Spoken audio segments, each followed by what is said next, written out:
good, ladies and gentlemen? Today I'm going over a review of the 2024 Buick Envista, brand new. So I bought this car actually, and if you skip to this time, I don't know the time exactly, I'll go over the financing, how much I put down, why I got this car and everything. Well, this first part would just be the basic review, the features, all the stuff and what I think of it and all that. So basically when I got the car, it had 49 miles on it. It now has 258. And that was 3 days ago, but the 4th. It's the 7th right now. I got on the 4th. But I've been like driving it. I went to Acres of Terror, which is like a haunted house place, which is a little far away. I just wanted to break in the car to meet myself and drive it around, you know, have fun with it, right? But it probably won't consist. I won't consistently be putting that many miles on. So that's, yeah. Anyways, so basically I'm gonna go over outside, inside. Yeah, she's pretty much brand new. So let's get right into it. Right, so here's the outside of the car here. It has this, it's an SUV, but it's a small-sized SUV, as you can see. It's not the largest car in the world here. Yeah, so here's, first of all, what I want to talk about is the new Buick logo. The new Buick logo is actually insane, you know. It used to be, in my opinion, it used to be an old man's car, but now it's more like they're targeting a younger audience. They're adding a more sleek design. It's still reliable. It's still a good car. It lasted up to 200,000 miles, but it's definitely changed a lot, you know. So here's the new logo we have on here. Then you have these slick, thin headlights, which the lights are so bright. I am incredibly bright. I'll get a video of them at night and then put it in right here. Okay, these are how bright the headlights are, as you can see. And here's the brights. Very, very bright. And then you have your front grille here. Oh, this is standard with cars. Then you have more lights here. You have daytime running lights on this car too. I don't know, I don't think I have them on right now, but that's all good, you know. It's daytime, why would I need it? Then you have actually this port right here. As you can see, this is so during the winter, being from whatever, it can get wind chill -40. You can plug in a little adapter that's in the back, and it will make sure that your like oil and your gas and stuff will like stay a good temperature, so it doesn't, you know, get all slow like molasses. And this is mainly for diesel, but it would help with gasoline and just oil in general. So it's nice to have that. I don't know if I'd ever actually use it. So they gave me these tires. These are Continental tires. As you can see, these come with factory, so pretty nice. And obviously factory rim, lug nuts, everything on this car is factory. There's not a single thing on this car that's not factory, which is kind of a sick thing to think about. Okay, and then obviously you have the same on this side. Then you have your mirrors here, really slick mirrors, not too demanding out the side, but they work really well. And when we get into the inside of the car, I'll show you the feature. Here we go. They do not have blind spot mirrors, which it's fine. This is actually the base model of Envista. It has a ton of features, but it's actually the least amount of features. It's weird because like I go from an 04 car to a 2024 car, and the features are insane, but this is technically the lowest class you can get. Okay, so we're walking to the side here. Well, obviously you have a SUV side door here, and then you have your back here. I got it from Luther Family Ford. Big shout out to them. It's not like the company, it's not like a car dealership that's trying to scam you. The guy brought me through the entire process. He got me the most affordable one possible. He great guy. Okay, so here's the Buick right here. You know, Envista. Shout out to them. Here we go. And then, okay, so you have your brake lights here. As you can see, your blinkers, which I've never seen the blinkers from the back because I'd be driving. And I'll show you that all in a second. Back here, obviously the same. Then you have your backup camera. Let me get it. Right there. Little backup camera. Very good quality. Incredible quality. Here, opening the trunk. It is not an automatic. It's manual. Right, and it's not an automatic trunk. And that's one of the points of, here's a little button down here. That's one of the points as to why it's the base model. It's not an electric one. I know even like 2017 cars and stuff do have electric ones, but I don't mind. On the key fob, there's no button to pop the trunk. It's actually just a button, which, I mean, I went from an 04, so I do not care at all. And then here's some lights too. I'm not quite sure. I've never seen these ones on, so I don't know if it's like only a nighttime thing, but okay, you go in here. Here's that. Of course, you got, you know, lights in here. And not on that side. Okay, and then good amount of space. This is actually, so the way I was described is this is a cover that will hide all your stuff in here, and Buick did that because in California and stuff, a lot of cars, you know, they crack this windshield and then they go steal stuff, but now they don't know what's back there, so it kind of looks like there's nothing back there. It's really nice, actually. Very secure. And I'll show you, here we go. So you can lift this. You can also take this off, but you can lift this. And here's your spare tire. Here's that plug-in I was talking about for the front of the car. Under here is also tire iron and a jack, just in case you get a flat tire and you need to put the spare in. You also do have a big pocket here where you can put something. Personally, if I was going to put something there, probably, you know, maybe like an extra pair of gloves or something. It's not too big, but close this up. This is actually the button with the automatic ones, but because it's base model, it's just kind of there. There's another handle too, but here we go. Drop her down, and that looks like, oh, and here we go. So for gas caps, this one's just a push, and then you can open her. And it's kind of weird. I've never seen this actually, but there's no gas cap. It's rather just a push, because what I was also told with this is that the biggest problem with the electrical in Buicks was the gas cap not being on securely, so there'd be like a message or a problem with the car, and then people would take it in. So they actually just got rid of them in general and put that system in because it just works better. Okay, and then here we go for this. This is the button, so it's locked. It's actually unlocked. Let me lock it. It's locked. Driver's unlocked. Passenger and all the other doors are unlocked. And let me show you the key while I'm out here. This is the key. You have your lock button. You have your unlock button. This is the auto start button, which I turned the car off to show you the auto start. So the auto start actually took me a while to learn. It was press lock, then hold the auto start button. As you can see, she fired up. Such a quiet car, and I'll show you the engine and stuff here. And then if you want to turn it off, it just hold down the auto start button. But that's not the coolest part. Let me show you something on my watch. So this is the coolest part. You can do this on your phone as well, but this is what blows my mind. Is you see this watch? I have an Apple Watch. You click, you get in. I have the Buick app on my Apple Watch, right? And I can unlock the doors. She takes a second. The problem is with the watch, it actually does take a little bit of time, but it does work. It works about like 70% of the time, I've noticed. It's just, there we go, the doors are unlocked, okay? And then I can auto start, and it'll ask you only use when safe and legal, which I don't know what the legal part means. If you can see, can you see this? Safe and legal. So I hit continue. Now she's loading up. With my watch, perfectly fine, and I can also turn it off. But the phone is more successful in the end. And then you can't see, but it did send me a message saying that my car did start, and that's the nice thing about the app. The app will just tell you when your car started, if it's unlocked, if actually I set off the car theft alarm the other day because it comes with 3 months of free OnStar. It has also built-in Wi-Fi, but I set off the theft alarm, so you know it has all those features. Okay, now we're going into the interior of the car here. I open the door, it's the driver's side door, and I'll show you the features. I'll turn the car on, show you the quietness, and then we'll end with the engine. So let me close that for you. Okay, here we go. This is the driver's side here. Open the door.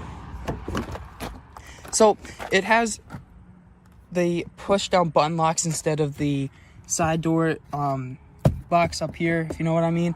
You can lock it here as well if you want, but if you walk far away with your key, I think it does automatically just lock the car anyways.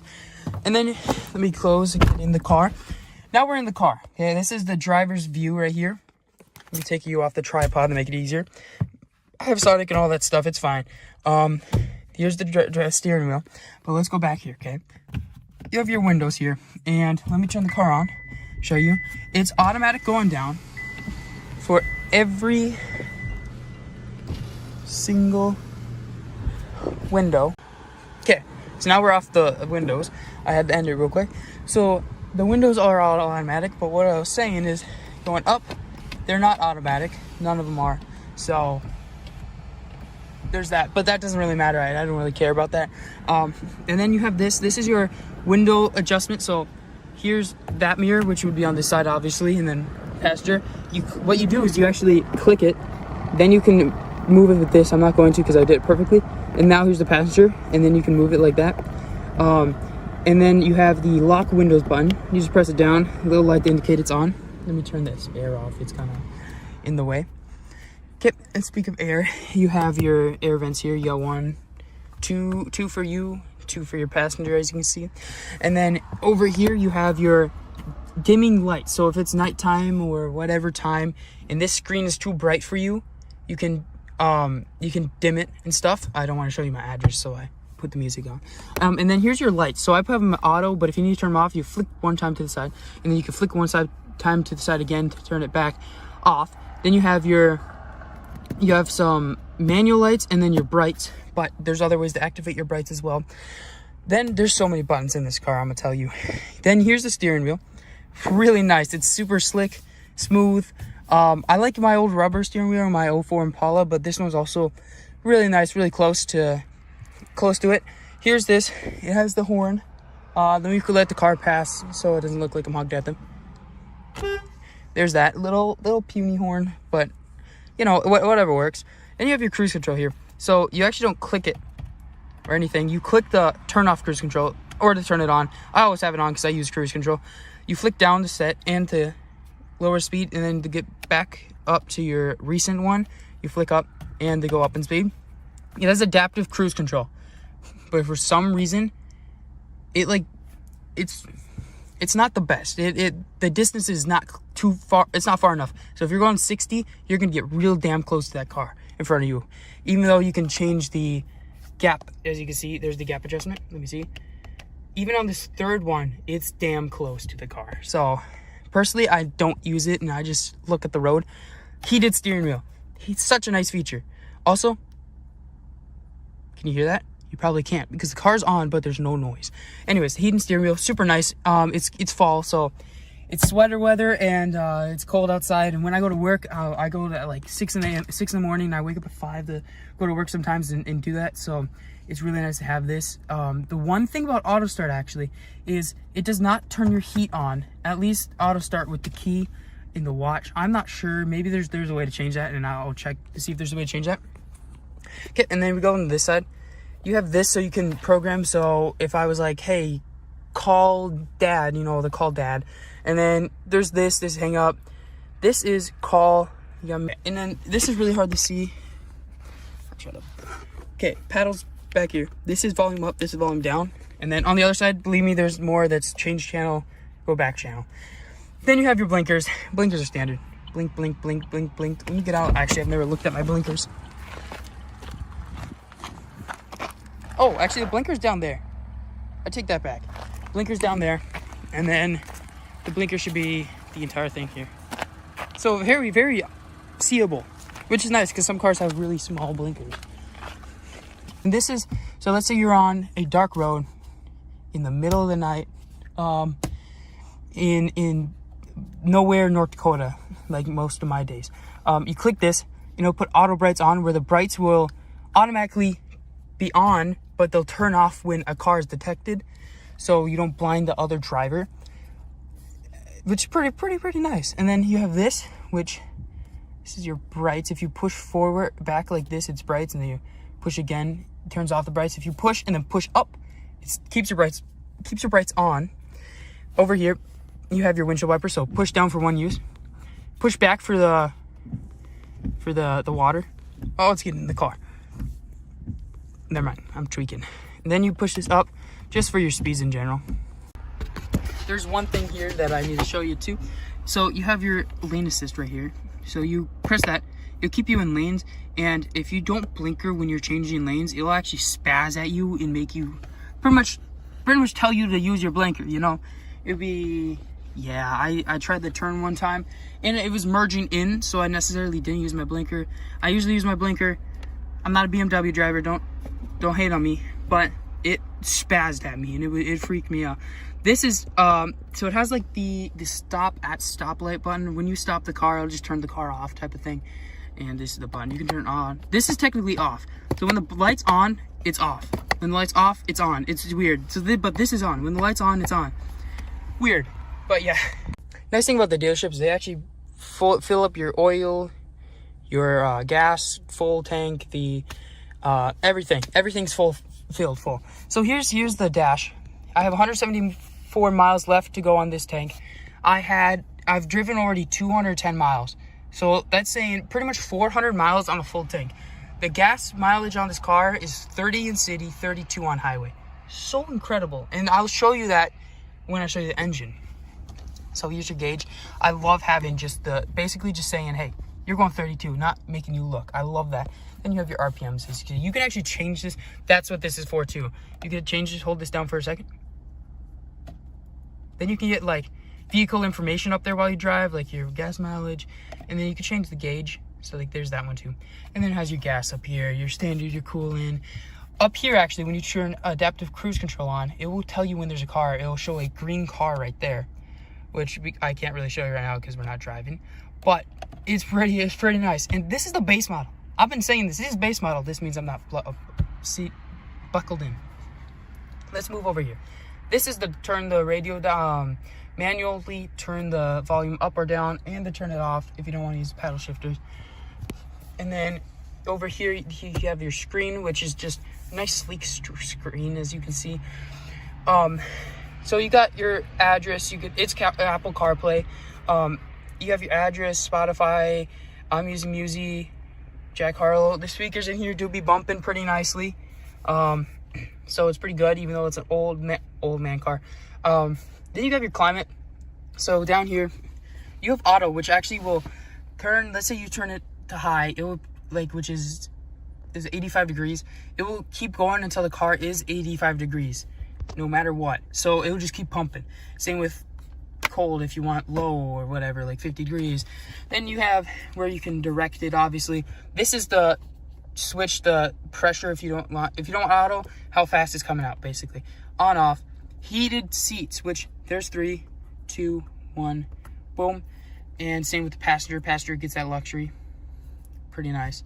And then here's your obviously emergency stop. Back up here, climate, turn that on, turn it down. It's on auto, so it's gonna blast it. So I'm gonna turn it auto off, and then I'm gonna turn it down all the way here. It actually took me till yesterday to figure out that was a thing. Screen here, you can also choose 76 pressure. You can choose where you want it, any of that stuff pretty much. Then we go over here. You can get gauges, you know. Okay, so I guess I'm averaging about 30. Jeez, that's incredible. Traction control. Oh, I'm just keeping it on. Music, Jack Harlow. There's radio. There's all that. I make music. Check me out on Spotify, J. Coulter.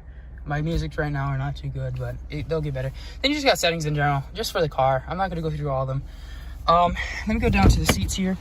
This is electric seats for the driver, but not the passenger. No other seat has electric, especially not the back. It's just the standard moving your seats, you know. Speaking of the back, let me go back here for you. It'd help if I unlock the car. Hold on. It'd be a long ass video. Okay, you got just like the driver's side. You got that. This one doesn't have the back, but that does store stuff. It has USB-C and USB ports right there, which actually is up there too, and a cigarette lighter up there. Pretty basic, just cloth. I got cloth because personally I'm not a leather guy. There's no center console for the water and stuff. It's actually, I do like that a lot more. I hate these center things, you know, that come down in our cup holders. I'm just like anti those, but you have cup holders on the side. I don't know why, but I just don't like, you know. Let me pop the hood in a second. We'll do that in a second. When you lock the car twice, it'll beep at you. It won't, you can turn that off, but I think it's just kind of useful to know that it's locked. Here's all my goodies. As you see, nothing. Just little, grab that and pull forward. Here we are. This is just your glove box. Hide your Glock in there or whatever. When I'm 21, I'll get my Glock in there. I'm just kidding. Yeah, so that's basically the inside. Besides this, which I should show you. Here's this. Basically just a normal shifter. I have no clue what these buttons on the side here do. Yeah, I don't know what those do exactly. This is your parking brake. So it's really quiet. Okay. Let me put you down right here. The parking brake is a button.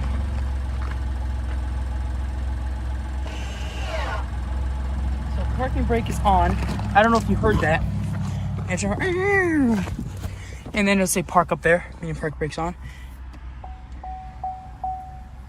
And then step on brake to release the parking brake. So there's that too. But now, every car guy, let's get into the engine, baby. This is something nice, okay? So, insanely fuel efficient, and I'll show you why. Big ass semi truck. It's really hot. Jeez. Okay, so there's that little lever right there for it, and this actually isn't hydraulic, which is one of the things I actually didn't like about the car. Oh my gosh, that was hot. She's been running for a while. Okay, here we go. This is the engine, as you can see. Pretty nice. So the reason the car is so quiet, which I might be yelling a little bit here, is because these sound deadening panels really help with it. And it's super nice. Here's all the stuff you need pretty much in an engine. This is all standard stuff. But this is one of the nice features. If you need to jump start it, it actually has a jump start. Here you go. Here's positive. And here's your grounding cable. They actually built in a grounding cable just for your convenience. It's really nice. You know, I'm messed with Buick. I'll show you a photo I took online. I took a photo of this and it's really nice. I sent it to Buick and said that they can have this photo if they gave me rubber floor mats, because I got cloth ones in North Dakota, so those will get super messy. I need to get rubber ones before then, not to mess them up. So here we go. It's a 3-cylinder with a turbo. That's why it can kick a little bit, but it's so fuel efficient. The turbo is just a little baby turbo, as you can see back there. I don't know if you can see that right, but trust me, there's a turbo. So, and it says turbo button right there. Everything's filled up, the oil's good, all that stuff, because it comes with it, and it's all good, you know. So she can kick a little bit, but she's fuel efficient at the same time. So yeah. The Buick Envista is fully financed by me. No co-signers, nobody else who's paid any money who can say they own the car. I mean, I guess if I don't pay, the bank will or the dealership will take the car. I took a loan out through the dealership because of failure to get it through the bank. I mean, I'm 19 years old, so it'll be a little hard. The down payment I put on the car was $4,000. Total price of the car was $25,910 after tax, title, license, and all that, and gap insurance. I had gap insurance. So after financing, and putting $4,000 down payment, the total price I am financing is $21,910. The monthly cost of this car was $409.75, and then I added gap insurance, which brought it up to $426.75. It ended up being $17 for gap insurance, which the reason I did something like this is because that's less than 20% of my monthly profit net income. So it makes much of sense if I'm still living at home to pay down the car right away. This car, like with the reviews and all other cars in its category, lasts a really long time. 13 years, 200,000 miles, if you're taking great care of it. So it will last me till I'm 32 years old if I take great care of it and it goes to what it's all my research has said.